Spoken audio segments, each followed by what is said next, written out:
بسم اللہ الرحمن الرحیم۔ السلام علیکم پیارے دوستو کیا حال چال ہیں؟ امید کرتا ہوں خیریت سے ہوں گے۔ پیارے دوستو، آج ہم آپ کو بتانے جا رہے ہیں کہ اگر آپ کو احساس کفالت پروگرام کے 14,000 کے لیے نااہل قرار دیا گیا ہے تو آپ لوگ کس طرح سے احساس کفالت پروگرام کے 14,000 گھر بیٹھ کر اپلائی کر سکتے ہیں، اس کا مکمل طریقہ ہم آپ کو موبائل کی اسکرین پر بتائیں گے۔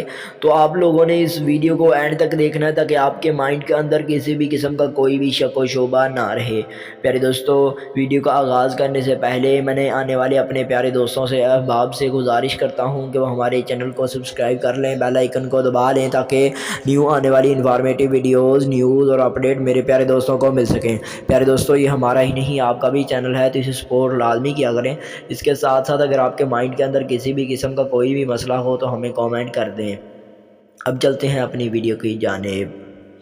پیارے دوستو، احساس پروگرام میں یوں تو روز بروز کوئی نہ کوئی تبدیلی آئی رہتی ہے، لیکن احساس پروگرام میں 2020 سے بہت سارے ایسے لوگ ہیں، ایسے میرے پیارے بھائی ہیں جن کو احساس پروگرام میں ابھی تک کوئی امداد نہیں ملی ہے، اور بہت سارے ایسے لوگ ہیں جن کو احساس پروگرام کی جانب سے پہلی امداد دے دی گئی یا دوسری امداد دے دی گئی، پھر انہیں نااہل کر دیا گیا۔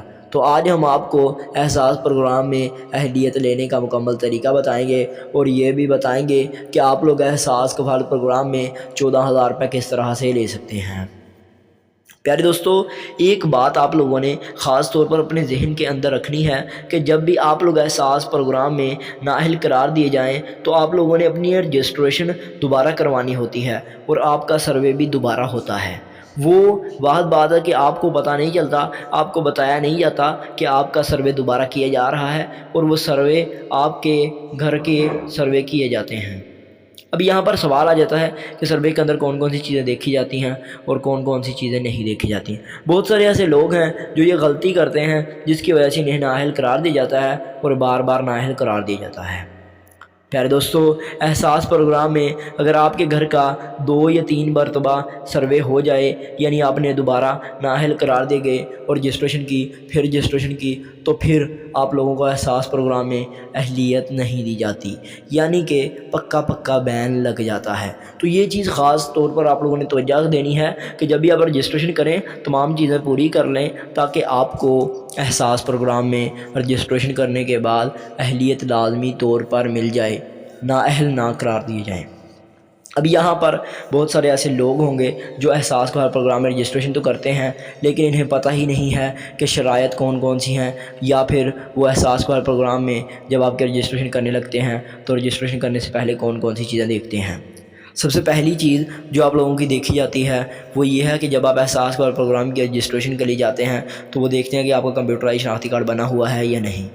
اور دوسری چیز آپ کی جو سب سے زیادہ چیز دیکھی جاتی ہے وہ یہ ہے کہ آپ کو احساس کفالت پروگرام میں کتنی امدادیں مل چکی ہیں۔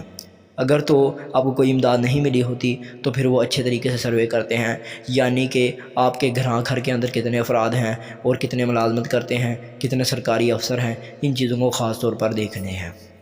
اس کے بعد وہ یہ دیکھتے ہیں کہ آپ کے خاوند کی ماہانہ آمدنی کتنی ہے۔